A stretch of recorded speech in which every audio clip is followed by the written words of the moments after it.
नाज़रीन welcome back to दुनिया today. मेरे साथ है मिस सुमैरा मलिक। हम बात कर रहे हैं एक ऐसे मौके पे जब PMLQ के दोनों धड़ों के दरमियान महाज आराई बहुत शिद्दत इख्तियार कर चुकी है, और सवाल यह है कि मिस सुमैरा मलिक जो हैं वो इस झगड़े में, इस तनाज़े में, इस बदलते हुए सियासी मंजरनामे में क्या रोल जो है वो अपना अदा कर सकती हैं। Sumaira welcome back to this program. देखिए, थोड़ा सा पीछे मैं चलूंगा before we come directly to this point, क्योंकि जब आप पॉलिटिशियन होते हैं तो आप पब्लिक स्पेस में होते हैं, जो भी डिसीजन आप करते हैं वो पब्लिक एरेना में होते हैं, वो पब्लिक मेमोरी में रहते हैं। एक आपका डिसीजन लोगों को बड़ा याद है, वो कहते हैं कि मिल्लत पार्टी में आप वुमेन विंग को हेड करती थी। 2002 के इलेक्शन के बाद आप इंस्ट्रूमेंटल थी, आपने इनिशिएट किया जनरल मुशर्रफ को ज्वाइन करना, आपने ज्वाइन किया, आपके साथ आपकी सिस्टर जो है आयला मलिक ने ज्वाइन किया, जाफर लगारी साहब ने ज्वाइन किया, मोहम्मद अली दुरानी साहब ने ज्वाइन किया, और पूरी की पूरी मिल्लत पार्टी को आना पड़ गया उस तरफ। जी, this is again one of the conspiracy theories कि मैंने शायद कोई ऐसा इनिशिएटिव लिया होगा, लेकिन तो क्या हुआ था असल में? हाँ, खुशी की बात यह है कि मैं आपको आज बताऊं ऑन एयर कि हमारी सारी leadership from the president of the party right down to our workers, उन सब ने इकट्ठे मूव किया to in the larger canvas of PML, क्योंकि उस वक़्त एक ये कॉन्सेप्ट था कि छोटी पार्टीज़ और थोड़े मेंबरान वाली जो पार्टीज़ हैं उन्हें लार्जर कैनवस ऑफ PML में आ जाना चाहिए if they are of the same PMLQ के लार्जर कैनवस में आ जाना चाहिए, and then it will become PML जब ये बाकी पार्टीज भी आ जाएंगी। बिकॉज इनफैक्ट बन भी गई, PML ही बनी वो बाद में। जी, फिर PML है अब तो, ऑफिशियल नाम तो PML है। Though the press wants to constantly say Q and they write Q, लेकिन in actual fact it's registered as PML now. तो उस वक़्त ये था कि जी ये ब्लैक मेलिंग एलिमेंट्स, और फिर वो स्ट्रगल कि जी ये भी मिनिस्टर बने और वो ना बने, और ये हो और वो ना हो। तो इन सारी चीज़ों को रिड्यूस करने के लिए ये एक कॉन्सेप्ट उस वक़्त फ्लोट हो रहा था, जो लगारी साहब ने समझा कि अच्छा कॉन्सेप्ट है, and with him we all move to PML। तो जो ये साजिश करना चाहते हैं वो भी नाकाम है। जवाब के बाद तो नाकाम। लगारी साहब मजबूर हो गए, वो तो प्रेसिडेंट थे मिल्लत पार्टी के भी और नेशनल अलायंस के भी, और जब आप लोग चले गए मुशर्रफ साहब की तरफ तो फिर उनको एक बुलानी पड़ी जनरल काउंसिल की मीटिंग, क्योंकि उनके पास लोग ही सारे जा रहे थे उठ उठ के।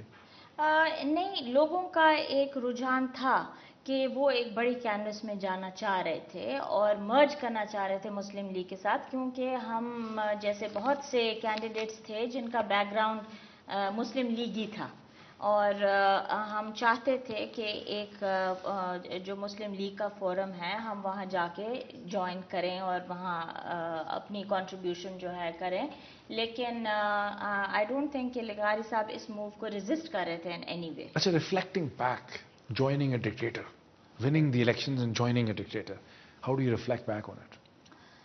मैं समझती हूँ कि जब मैं फील्ड पॉलिटिक्स के अंदर आई तो उस वक़्त पाकिस्तान के अंदर PMLN और पीपल्स पार्टी दोनों की लीडरशिप्स मौजूद नहीं थी, और मैं ये भी कहना चाहूँगी कि मैं उसी नेशनल असेंबली में जाके बैठी जहाँ पे काजी हुसैन अहमद थे, इमरान खान थे, चौधरी निसार थे, अमीन फ़हीम थे।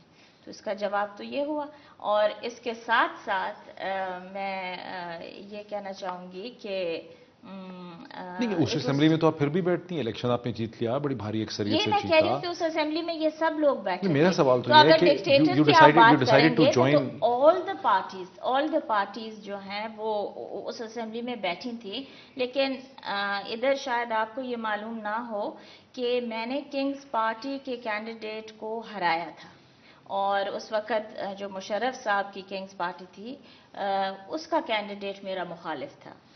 उसको हराने के बाद हमने फिर PML में मर्जर किया और हम आए। तो बेसिकली तो मैं उनके कैंडिडेट को हरा के आई थी, लेकिन उस वक़्त मुशर्रफ साहब वाज कॉलिंग द शॉट्स, और दूसरी पार्टीज़ की लीडरशिप मौजूद नहीं थी जो मेजर हमारी पार्टीज़ थी, और मेरे पे बहुत भारी रिस्पॉन्सिबिलिटी थी अपने कॉन्स्टिट्यूएंट्स की, जिन्होंने 4 मर्द कैंडिडेट्स को रिजेक्ट करके और मुझे एक खातून को पहली मर्तबा मुंतखब किया था, और मैं एडमेंट थी कि I have to make a difference, और मैंने वो डिफरेंस उनको करके दिखाया on ground as far as development was concerned. और अगर हम इन रेट्रोस्पेक्ट देखें تو اس وقت جب ہماری حکومت تھی 5 سال، اس کے اندر ٹھیک ہے اس کو کوئی آج کل اس کی بات نہیں کرتا، جو بڑی امیزنگ بات ہے، اس وقت کرپشن کا جو لیول ہے وہ اس طرح بالکل نہیں تھا. اب تو میرے خیال میں کوئی 400% زیادہ ہے. اس وقت کی جو ڈیولپمنٹ ہے وہ آج نہیں نظر آتی. ہم واپس IMF کے پاس چلے گئے ہیں، اور اگر ہمیں کہیں باہر ملک سے لون مل جائے یا IMF ہمیں پیسے دینے کے لیے راضی ہو جائے تو ہم سمجھتے ہیں ہم نے بہت بڑی کوئی کامیابی کی ہے. ہم اپنے ریسورسز کو ڈیولپ نہیں کر رہے. ان ادر ورڈز آپ یہ کہہ رہی ہیں کہ اگر ایک الیکشن جیتنے کے بعد بھی ایک کانسٹیٹوئنٹ جو ہے، جو ممبر پارلیمنٹ ہے، اگر وہ حکمران جماعت کو بلونگ نہیں کرتا تو اپنے کانسٹیٹوئنٹس جو ہیں جنہوں نے اس کو ووٹ دیا ہے ان کے انٹرسٹ کو، مفادات کو سرو نہیں کر سکتا. نہیں، میرے خیال میں that depends on every individual کہ اس کے اندر کتنی ول، کیپیسٹی اور اس کی آواز کے اندر کتنا وہ وائسٹرسلی اپنی کانسٹیٹوئنسی کو ڈیفینڈ کرتا ہے.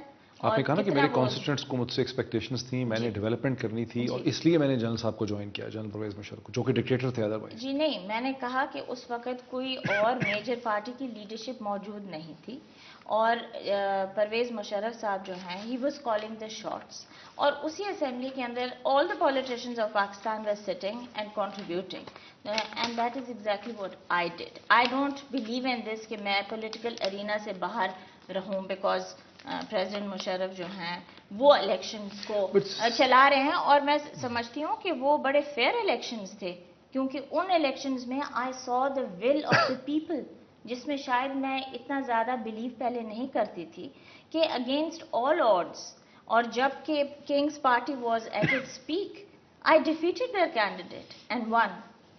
اچھا، لیکن ایک اگر میں نہیں پوچھوں گا تو ویورز کہیں گے میں نے نہیں پوچھا یہ سوال، وہ بڑے پھر کہتے ہیں جی آپ نے پوچھا نہیں.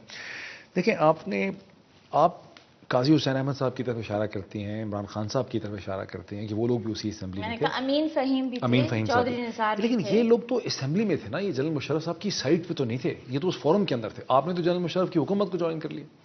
ہم نے تو پاکستان مسلم لیگ کی جو پارٹی تھی and he was calling the shots, اس کو جوائن کیا. اور اس وقت کی ریکوائرمنٹ میرے خیال میں یہ تو نہیں بن رہی تھی کہ ہم جو اور لیڈرشپس نہیں تھی ان کو جا کے کہیں جوائن کر لیتے، لیکن یہی موجود تھا فورم، اور وی ورکڈ ود اٹ. اچھا، Nilofar Bakhtiar was kicked out to accommodate you, is this true? This is ridiculous. میں اس وقت گئی ہوئی تھی جب کہ یہ چینج ہوا. ویمن ونگ کی آپ بات کر رہے ہیں؟ نہیں، جب دیکھیں نا منسٹر تھی نا نیلوفر بختیار جو تھی، جی جی، تو وہ پھر ان کا کنٹروورسی ہو گئی، سارا کچھ. لوگ کہتے ہیں جی ان کو اس کنٹروورسی کو اچھالا گیا to create space for you. نہیں جی، میرے تو خیال میں کہ نیلوفر بختیار جو ہیں وہ بڑی ویل پچڈ تھیں. آج بھی اگر آپ دیکھیں گے چودھری صاحبان نے انہیں ہی women's wing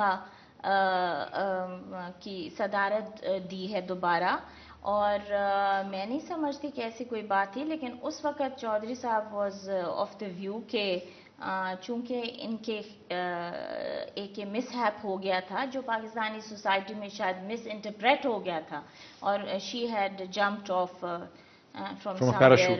from a parachute and landed in not the very right place. تو انہوں نے مجھے سعودی عربیہ بلکہ فون کیا اور کہا کہ ہمارے آگے جو ہیں پبلک میٹنگز بہت سی آ رہی ہیں، تو ہم سمجھتے ہیں کہ آپ جو ہیں اس وقت یہ صدارت لے لیں، کیونکہ نیلوفر صاحبہ ڈسٹربڈ ہیں at the events that have taken place.